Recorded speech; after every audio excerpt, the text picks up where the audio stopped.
Anda ikut-ikutan ke tempat agama orang lain. Di tempat itu Anda menyual orang Islam dan menjelek-jelekan orang Islam. Anda siapa sebetulnya? Ya, saya berhak marah gitu kan. Dalam kondisi seperti ini, kita berhak marah. Itu menunjukkan keimanan kita. Anda siapa?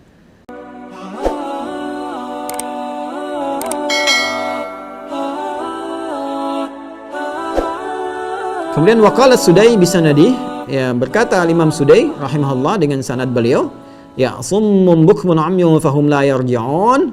Ya, adapun yang dimaksud dengan kalimat fahum la yarji'un yaitu yarji'una ilal Islam. Allahu akbar. Yarji'una ilal Islam, ini pendapat yang kedua. Maka kalau sudah mereka menjauh dari hidayah, teman-teman sekalian, sudah keluar dari hidayah, maka ini bisa menjerumuskan pada kekufuran. Ujungnya kufur. Ya, saya ambil contoh begini. Ada kufur itu ada yang mengatakan langsung misalnya keluar dari Islam dengan kata-katanya. Ada yang dengan tindakannya. Tindakan. Ya, dia tidak mengatakan keluar dari Islam tapi mengatakan misalnya zina itu boleh. Nah, sedangkan dalam Islam menghalalkan dosa yang sudah disebut besar, dianggap besar, itu dah kufur. Dah kufur. Menghalalkan kesyirikan misalnya kan, menghalalkan zina, menghalalkan pembunuhan dengan sengaja yang benar-benar diharamkan misalnya. Dah kufur. Ya, membolehkan seseorang nggak sholat, udah nggak sholat pun nggak apa-apa misalnya, yang penting berbuat baik aja, udah kufur tuh, udah kufur. Karena pembuktian beramal soleh itu, amal soleh itu mengerjakan yang baik, meninggalkan yang mungkar, mengerjakan yang ma'ruf, meninggalkan yang mungkar. Jadi sholat kerjakan, kan puasa kerjakan, zina tinggalkan, merampok tinggalkan, bunuh tinggalkan, yang buruk-buruk tinggalkan. Jadi kalau ada orang menetapkan yang mungkar dan meninggalkan yang ma'ruf, itu sudah nggak ada iman dalam dirinya. Ya, karena pembuktian iman itu lewat amal solehnya. Jadi ketika amal soleh tidak ada, jadi terbalik, ini menandakan imannya sudah nggak ada. Nah, jadi kalau ada orang-orang demikian sampai menghalalkan perbuatan buruk dan sebagainya, dia kufur. Nah, untuk balik ke Islam susah kalau nggak benar-benar taubat. Apalagi yang sudah dekat kepada kekufuran. Ya, terlibat misalnya dengan keyakinan yang lain, masuk ke dalamnya, itu biasanya begini. Penyakit itu kalau sudah sampai ke situ, ujung-ujungnya menjelekkan agama sendiri. Ini orang dipertanyakan, ente itu agamanya Islam, kok menjelek-jelekan orang Islam terus? Sebenarnya apa masalahnya?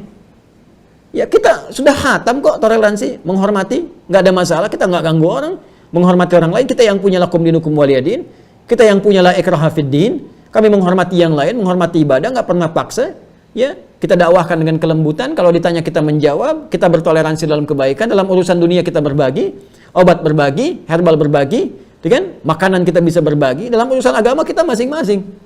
Ya, kita mendoakan pada kebaikan, bertanya kita jawab, dakwah dengan cara yang lembut. Kok tiba-tiba ente menyoal? Masalah ente apa? Ya, Anda punya masalah apa? Anda ikut-ikutan ke tempat agama orang lain. Di tempat itu Anda menyoal orang Islam dan menjelek-jelekan orang Islam. Anda siapa sebetulnya? Ya, saya berhak marah gitu kan. Dalam kondisi seperti ini kita berhak marah. Itu menunjukkan keimanan kita. Anda siapa? Ya, Anda hati-hati gitu kan. Hati-hati dalam kondisi seperti ini. Justru itu provokator yang paling kuat. Dan itu melanggar undang-undang. Ya, karena di undang-undang kita negara menjamin kemerdekaan tiap-tiap penduduk untuk memeluk agamanya masing-masing dan beribadah menurut agama dan kepercayaannya itu dijamin oleh negara. Ini menodai agama, datang ke tempat orang lain memprovokasi supaya menjelek-jelekan agamanya sendiri, ya, atau bahkan menjelekkan yang lain sehingga terkesan dalam keyakinan orang lain bahwa ini memang berbahaya, ini Islam yang salah. Ya, ini mengajarkan Islam yang salah padahal Islam dari dulu nggak terpecah-pecah. Nggak ada aliran-aliran dalam Islam. Islam liberal tuh nggak ada. Islam plural nggak ada. Islam ya Islam. Ya, jadi ada orang yang berusaha memecah seakan-akan dalam Islam banyak aliran sehingga yang ini jangan diikuti, ini diikuti, tidak. Ya, sudah jelas Islam itu sudah satu kesatuan, ini yang baik. Kalau ada yang jelek berarti di luar Islam. Ya, gampang aja caranya. Ada orang nyakiti orang lain, misalnya kan, oh ini ada aliran ISIS nih, tembak bom orang. Udah jelas itu bukan Islam, selesai. Dia cuma bawa nama Islam. Ya kan? Selesai. Maka tinggalkan yang demikian itu. Islam itu punya aturan, punya syariat, punya koridor. Maaf, dalam konteks ini saya tegas. Kalau udah menyangkut akidah, saya tegas. Saya nggak peduli dengan resiko-resiko dunia, karena persoalannya ini menyangkut tentang martabat kita di hadapan Allah. Jadi kan ketika kita kembali kepada Allah, ini penentuan. Di akidah itu penentuan. Ya, ada orang sholat misalnya sampai puluhan rakaat, sholat sunnahnya, sholat fardunya sempurna, khusyuk, tapi dia ingkar kepada Allah, ya tetap aja nggak ada gunanya. Ya, maka tauhid itu penting. Tauhid itu penting karena ini yang menentukan benar tidaknya amalan seseorang. Maka hati-hati teman-teman sekalian kalau udah terjebak pada kondisi-kondisi seperti itu. Makanya saya nasihatkan ya, termasuk ada adik-adikku yang ada di kampus-kampus tuh, kalau ada paham-paham gak benar gak usah ikutan lah. Ngapain Anda jauh-jauh masuk ke kampus, biaya keluar, orang tua Anda susah-susah, bahkan Anda sekolah ke sekolah Islam, tiba-tiba keluar jauh dari Islam. Anda mau sekolah apaan di situ? Masuk sekolah Islam, fakultas Islam, belajar hukum Islam, kok di situ menjelek-jelekan Islam? Anda mau ngapain ke situ? Ya, buang-buang uang, kasihan orang tua, kerja keras luar biasa, ayahnya kemudian keluar keringat, ibunya doa siang malam, kelakuan seperti itu. Makanya kalau ada seminar-seminar yang jelek, ya, yang nggak benar, udah nggak usah diikutin. Kalau ada dosen yang bermasalah di kampus itu, mahasiswanya minta semua ke rektoratnya, ke dekanatnya, sampaikan, usulkan, jangan ini yang ngajar. Ya, cari ustadz lain, cari guru lain. Apa enggak ada se-Indonesia guru-guru yang baik, dosen-dosen yang benar?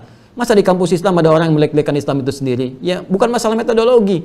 Kita punya metodologi itu mudah kita temukan, tapi kalau ajaran yang disampaikan salah walaupun metodologinya benar, ini yang bahaya. Ya.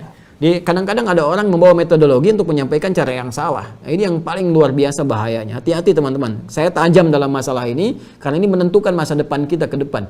Ya. Baik.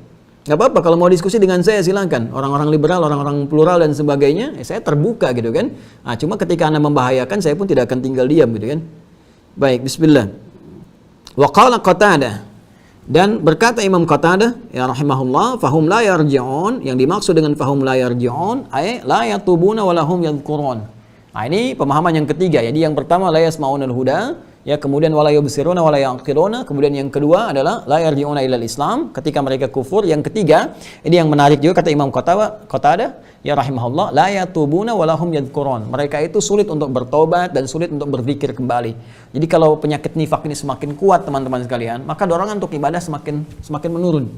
Jadi mau zikir itu susah. Zikir itu nanti itu gambaran aktivitasnya berupa ibadah. Di sholat itu disebut zikir. Quran surah ke-20 ayat 14. Innani anallahu la ilaha illa ana fa'budni wa aqimis sholata li dzikri. Doa disebut zikir. Quran surah ke-7 ayat 205. Wadhkur rabbaka fi nafsika tadarruan wa khifatan wa dunal jahri minal qaul. Kalimat thayyibah ini pasca sholat itu zikir. Quran surah 4 ayat 103. Fa idza qadaitumus sholata fadhkurullaha qiyaman wa qu'udan wa 'ala junubikum. Jadi berdoa itu zikir, kalimat thayyibah itu zikir, sholat itu zikir. Orang yang sudah kena virus nifak jadi munafik, zikirnya jadi susah. Makanya jangan heran kalau orang munafik itu susah sholat. Ya, sulit sholatnya. Kalaupun sholat paling sedikit, ada malas-malasnya. Quran surah ke-4 ayat 142. Ya, hati-hati tuh. Innal munafiqina yukhadi'una Allah wa huwa khadi'uhum wa idza qamu ila sholati qamu kusala. Yura'una an-nasa wa la yadhkuruna Allah illa qalila. Ya, ria aja. Dalam rangka ria baru mereka sholat. Ya, beria-fora gitu kan. Tapi kalau sudah dalam kondisi yang normal nggak ada. Paling-paling sedikit, malas-malasan dan sebagainya. Ujung-ujungnya susah. Ini gampang orang munafik tuh ngaku Islam, menjelek-jelekan Islam, lihat aja sholatnya. Pasti itu kelihatan. Kualitas sholatnya kelihatan. Kalau paling cuma pamer doang. Dan dalam kondisi-kondisi tertentu, mau tobatnya kemudian juga tidak mudah kalau sudah terkontaminasi oleh virus yang nyata. Ya mohon izin teman-teman kalau sangat tegas dalam konteks ini karena ini bahaya. Pada yang berbahaya itu tegas. Makanya di KUHP pun pada penyakit-penyakit, tindakan-tindakan pelanggaran, kriminalitas yang tinggi itu hukumannya tegas. Silakan cek. Hukuman pembunuhan ancamannya tinggi, bahkan bisa hukuman mati. Narkoba juga begitu, kan? Tinggi. Korupsi juga begitu, gitu kan? Tinggi ancamannya. Kenapa dibuat tinggi, dibuat keras, dibuat tegas? Karena memang kadar kriminalitasnya berbahaya, membahayakan. Bisa membahayakan diri sendiri juga pada orang lain. Nifak juga begitu. Ya, sudah jelas berbahaya bagi diri sendiri dan bisa memprovokasi orang terjerumus dalam keburukan juga. Bukan cuma dunia akhirat. Dunia akhirat. Karena itu pada yang demikian tidak boleh ada sedikit toleransi pun kecuali harus dengan ketegasan. Tegas itu bukan keras ya. Kalau keras itu kan tidak terukur gitu. Bisa jadi juga ekstrim dan sebagainya. Tapi tegas itu dalam konteks yang benar. Pada sesuatu yang salah dengan cara yang dibenarkan. Jadi tetap nahi mungkar pun harus dengan cara yang ma'ruf. Jangan sampai kita melakukan nahi mungkar dengan cara yang mungkar. Itu pun keliru. Ya. Jadi menjelek-jelekan sembarangan, nuduh orang itu nggak boleh juga. Nggak boleh. Makanya kita menyebut sifat-sifatnya ya. Kalau ada yang mengaku ya kita betulkan dari situ ya, kan kita tidak menuduh siapapun, kita nggak nyebut orang, nggak nyebut apapun, nggak nyebut kampus tertentu ya. Kalau ada yang ngaku, ada yang keberatan, ini tandanya di dalamnya ada, karena kita kan nggak sebut ya. Artinya apa? Kita perbaiki bareng-bareng ya, kemudian kita luruskan dan kita doakan dalam keadaan yang baik insyaallah.